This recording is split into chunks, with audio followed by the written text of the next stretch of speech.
Kalapati niya kuya. Naglakad eh. Pinaiba yung Pakakawalan dito sa Baywalk. Ayan si kuya, pakakawalan sa Baywalk. Uwi daw ng Pampanga to. Kaso mas maganda po dito eh.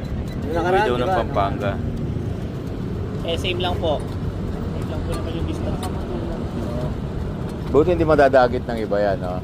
Hindi, pag walang kasama. Na ano yan, yung paggutom na gutom na. Malaki po kasi yung premyo ngayon. Sa karera, malaki po yung premyo. Ah, malaki premyo yan? Ano po? Si BM marami. Ano, 8 milyon? Alo, milyon pala? Milyon. Sir. Eh kasi ang alam mo ng kalapati, yung kalapating mababalikan eh. Iba yun eh. Sa gabi. Ayan. Kalapati mo eh. Ayan, anong oras pakakawalan yan, kuya?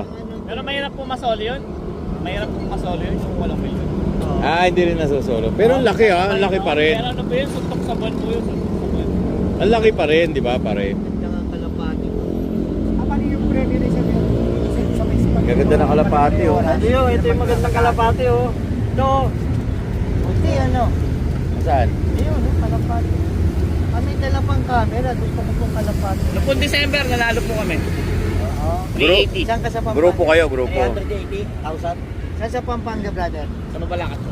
Taga Mabalacat si kuya, magpapakawalan dito sa MOA. Ayan. Pero ba una pa makauwi? Oo, ano lang po yan, mga